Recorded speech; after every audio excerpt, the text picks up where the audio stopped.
नमस्ते दोस्तों, मैं हूं आपके एस्ट्रो फ्रेंड मुदिता राज। तो चलिए आज हम लोग एक नए टॉपिक के ऊपर बात करते हैं। मुझसे कंसल्टेशन के टाइम पे अक्सर जो है मुझसे क्या मतलब और भी एस्ट्रोलॉजर से मुझे लगता है कि ये चीज़ सबके साथ कॉमन होती होगी कि लोग जो है वो कर्मों से ज़्यादा रेमेडीज पे बिलीव करते हैं। मतलब रेमेडीज जो है मतलब उनको लगता है कि हमारे चार्ट में कुछ भी गड़बड़ है तो हम ये रेमेडी करेंगे और वो चीज़ ठीक हो जाएगी। पर ऐसा नहीं है। बहुत सारी चीज़ें प्रारब्ध में लेके आते हैं। जो हम प्रारब्ध में लाते हैं उन चीज़ों को बदल पाना जो है वो ऑलमोस्ट इम्पॉसिबल है। या तो ऊपर वाले की मेहरबानी हो जाए आपके ऊपर, अदरवाइज प्रारब्ध जो है वो आपको अच्छा या बुरा इस लाइफ में भोगना ही है। अब देखिए, प्रारब्ध के लिए जब हम बात करते हैं तो उसके लिए रिस्पॉन्सिबल है छठा घर। छठा घर, छठा लॉर्ड। इसीलिए छठा घर जो है वो आपको परेशानियां देता है कंटिन्यूअस। जैसे तीसरा घर जो है वो आपको संघर्ष देता है, उसी तरीके से छठा घर जो है वो आपको परेशानियां नॉन स्टॉप आपको देता रहता है, जिसकी वजह से आप अपने जीवन में नई चीजें सीखते हैं, नई चीजों को जानते हैं, नए एक्सपीरियंस, भले ही आप फेलियर हो उससे भी आप कोई ना कोई एक्सपीरियंस लेते हैं। तो उसके लिए छठा घर रिस्पॉन्सिबल है। अब देखिए, छठा घर जो है, अगर मैं ऐसे जनरल वीडियो बनाऊं कि 6th Lord in different 12 different houses, तो वो चीज़ थोड़ी लंबी हो जाएगी। मैं चाहती हूँ कि आप उस चीज़ को समझें कि छठा घर क्या है और छठा लॉर्ड वो क्या करने में केपेबल है। देखिए, आपको जो आपका प्रारब्ध है उसको आपको हाथ जोड़ के, आंख बंद करके बिल्कुल एक्सेप्ट कर लेना है, क्योंकि उस चीज़ के लिए कोई रेमेडी नहीं है। जैसे सपोज आपका 6th लॉर्ड जो है वो 2nd हाउस में चला गया उठ के, तो उस कंडीशन में आपका एक बहुत बड़ा प्रारब्ध अपने परिवार के साथ, अपने कुटुंब के साथ जुड़ा हुआ है।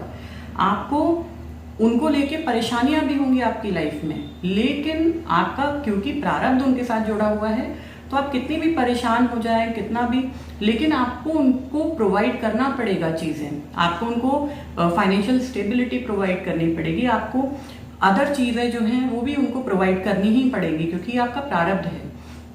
प्रारब्ध को आप ऐसे मान लीजिए जैसे ऋण। आपने किसी का किसी जन्म में कोई ऋण लिया। अब जरूरी नहीं है वो मॉनेटरी हो, पैसे से ही हो सकता है आदमी जब बीमार होता है तो किसी ने उसकी सेवा करी, तो वो भी एक क्या है, एक प्रकार का शारीरिक जो है आपने उससे काम लिया, तो वो भी एक ऋण है। तो जब वो अगले जन्म में आपसे वो इंसान टकरेगा तो आपको वो चीज़ पे बैक करनी है। तो आप देखिए, इसी तरीके से हमारे प्रारब्ध हैं। जैसे सपोज आपका 3rd लॉर्ड जो है वो 6th हाउस में आके बैठ जाता है। हालांकि ये उपच्य हाउस में, उपच्य हाउस के लॉर्ड अगर उपच्य हाउस में जाते हैं तो अच्छा होता है हालांकि, लेकिन आप ऐसे देखिए कि आपका आपके भाई के साथ, जो भी आपका यंगर सिबलिंग है, भाई या बहन, उसके साथ आपके बहुत हैवी पास्ट लाइफ कर्मा जुड़े हुए हैं। अब पास्ट लाइफ क्या है? पास्ट लाइफ आपकी पूरी कुंडली ही है।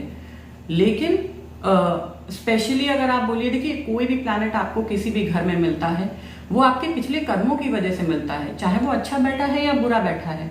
हो सकता है आपने अपने भाई के साथ पिछली लाइफ में कुछ खराब किया हो, तो आपके चार्ट में इस जीवन में मंगल जो है वो पीड़ित अवस्था में हो, लेकिन आपने अपने पिता की बहुत सेवा करी, तो आपको सूर्य जो है वो बहुत अच्छी पोजीशन में मिलेगा।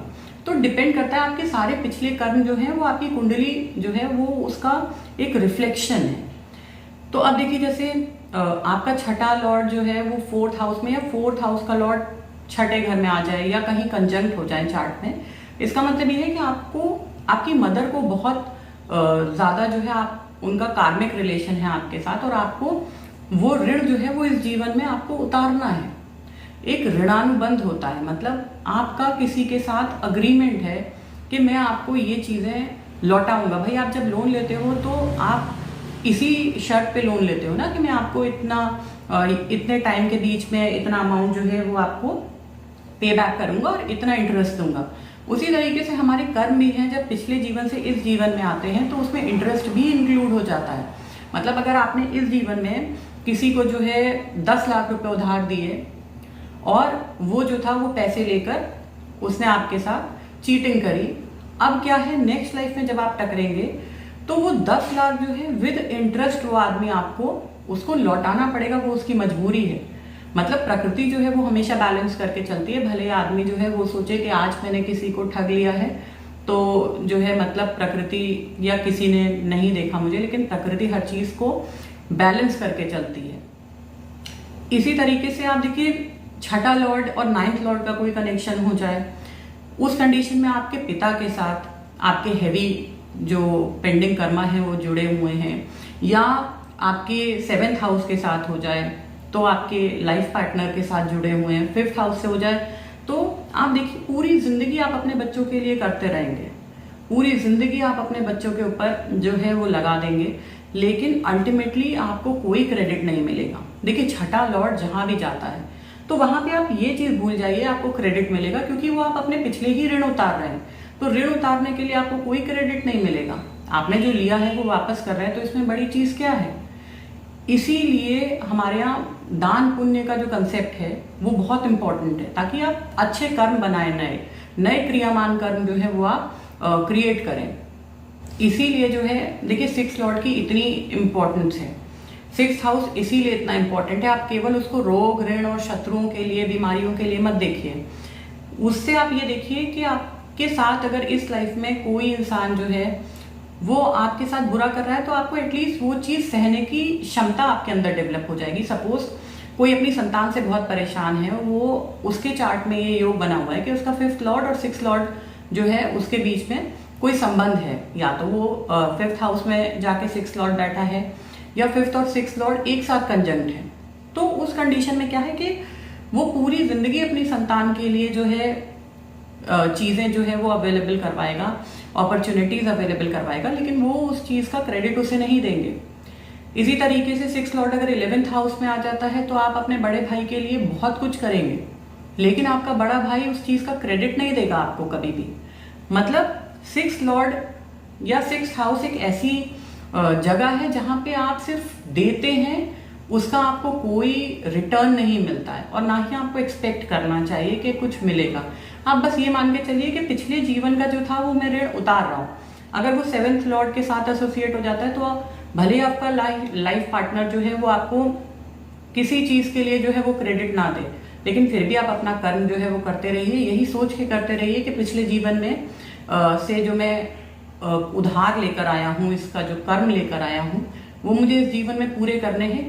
अगर मैं नहीं करता हूँ तो फिर वो नेक्स्ट लाइफ में कैरी फॉरवर्ड हो जाते हैं। कर्मों की देखिए सबसे अच्छी चीज क्या है कि वो नेक्स्ट लाइफ में कैरी फॉरवर्ड हो जाते हैं। तो इसीलिए छठे घर की लॉर्ड को आप देखिए और उससे एसोसिएट जो है वो प्लैनेट देखिए कि वो किस हाउस का लॉर्ड है। तो उस प्लैनेट से जुड़ी हुई अगर आपको परेशानी हो रही है तो आप उस चीज का जो है उस चीज की एक्सेप्टेंस अपने मन में ले आइए कि ठीक है, ये मेरा पिछले जन्मों का खुद का कर्म था जो मुझे इस जीवन में पूरा करना है, और आंख बंद करके वो चीज करते जाइए। हाँ, रेमेडीज, पूजा वो आपको थोड़ा सा मैं बोलूँ तो मेंटल स्ट्रेंथ आपको देते हैं उस चीज को फेस करने के लिए। बाकी 6th हाउस 8th हाउस में रेमेडीज बहुत ज्यादा काम नहीं करते हुए देखा है मैंने तो फिलहाल। तो थोड़ा सा इस चीज का आप लोग ध्यान दीजिए कुंडली में, और अपने जो भी आपके ओपिनियंस हैं अपने चार्ट को या अपने नोन वन जो है उनके चार्ट्स को, अपने फ्रेंड्स के चार्ट्स को देख के आपका जो भी सुझाव है या जो भी एक्सपीरियंस, जो भी कंक्लूजन पे आप पहुंचते हैं मुझे कमेंट करके ज़रूर बताएं। तो चलिए हम लोग जल्दी ही मिलेंगे अगली वीडियो के साथ। धन्यवाद।